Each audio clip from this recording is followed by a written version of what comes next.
Sumainyo ang Panginoon. At sumainyo rin.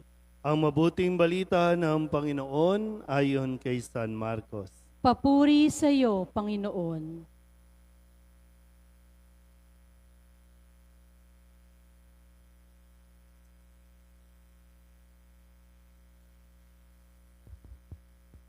Noong panahong iyon, sinabi ni Jesus sa kanyang mga alagad, sa mga araw na iyon, pagkatapos ng mga napakalaking kapigatian, magdidilim ang araw, hindi magliliwanag ang buwan, malalaglag mula sa langit ang mga bituin, at mayayanig ang mga kapangyarihan sa kalawakan.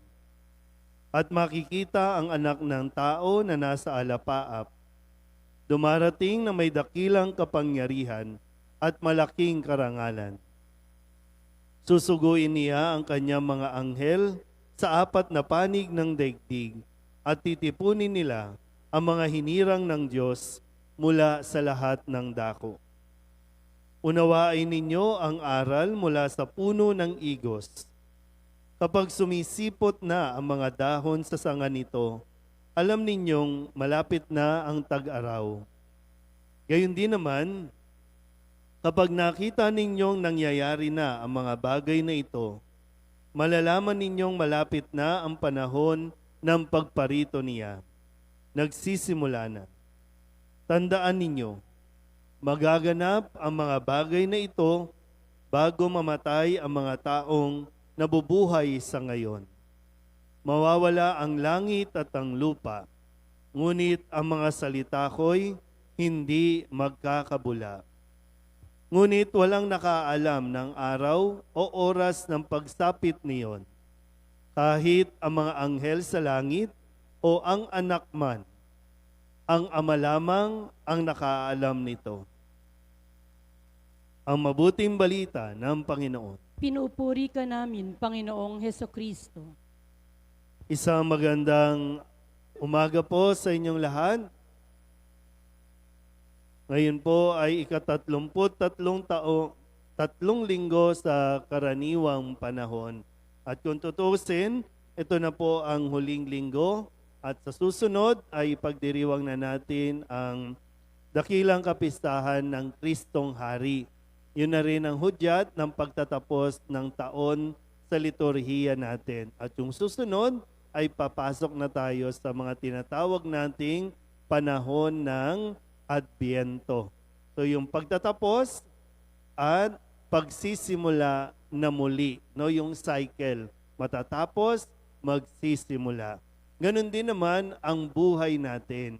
May katapusan at magsisimula ng paglalakbay. Sabihin nyo nga sa katabi ninyo, may katapusan ka rin. Ayaw? Hanggang ilang taon ang gusto nyo? Habang 1,000 years? Kahit nga 1,000 years, natatapos din di ba? So may katapusan. Walang forever dito. Tandaan nyo yan. O ibang, kung saan nyo man gustong gamitin yung may forever, bahala kayo. No? Pero, dito sa mundong ito, kahit sabihin mong walang may forever, wala talaga. May hangganan, may limitasyon, may oras lang. At ito ay ibinibigay sa atin bilang paalala. Kasi kapag wala sa isipan natin na mayroong hangganan, ang bawat isa sa atin, winawalang bahala natin o hindi natin pinahahalagahan ang bawat sandali na kapiling natin, lalong-lalo na ang mga mahal natin sa buhay. Yan, di ba? Halimbawa, pag sinabi sa iyo ng doktor, mayroon ka na lamang 1 linggo, ano ang gagawin mo? Sa mga bata, sabihin na natin, hanggang 1 linggo na lang, yung magulang ninyo, yung mama ninyo, yung papa ninyo, ano ang gagawin ninyo? Magmamatigas pa ba ang ulo ninyo? Susuway pa ba? Hindi, di ba? Magpapakabait na. Ito yung gustong ipaalala sa atin. Binibigay ito dahil nga patapos na yung kalendaryo, yung liturhiya natin, At sinasabi rin po, pwedeng mangyari na ngayon, pwedeng hindi pa. Tanging ang Diyos lang ang nakakaalam kung kailan. Sa ngayon, hindi ko po alam kung ano yung pakiramdam ng mga dinadaanan ng bagyo ngayon. Yung mga storm surge. Di ba? So, sino pong mga kanina, no? Maya't maya may tumutunog sa cellphone yung NDRRMO reminder, no? Na mayroong possible na storm surge, 'di ba? Biglang tumutunog, nag-a-alarm. Maganda sana kung gano'n ang buhay natin. Pero sadyang meron naman talagang ibinibigay ng mga palatandaan sa atin para hindi tayo mabulaga. Wala naman talaga, no? Parang ang Diyos, simula't simula pa, sinasabihan na tayo na anumang oras pwedeng dumating ang Panginoon. Anumang oras pwede niya tayong kunin. Pero gaano nga tayo naghahanda? Sabihin niyo nga ulit sa katabi ninyo, malapit ka na. Halimbawa, sa mga magulang dito, malapit na. Lalo na yung mga medyo 60, 70 years old above. Naku, malapit na yan. Excited ka na ba? Ha? Hindi pa rin, hindi nyo pa inaayos. Kanino mapupunta? Dapat naayos nyo na yan. Hindi yung saka pa, ayusin nyo na, kausapin nyo na, yung mga anak ninyo, kausapin nyo na. Kesa yung pag nawala kayo, mag-aaway-away ang mga yan kasi hindi ninyo inayos, hindi nyo kasi inihanda. Mga magulang, turuan nyo na kung paano magluto yung mga anak ninyo. Turuan nyo na paano maghugas ng plato. Turuan nyo paano maglinis ng bahay. Kasi pag nawala ka, ay nako, di ko alam paano mabubuhay yan. Iiwanan niya ng asawa nila. Inihahanda. Ulitin ko po, no? Hindi tayo tinatakot. Kundi inihahanda tayo. Mahirap po kasi yun sinasabi natin, laging nasa huli ang pagsisisi.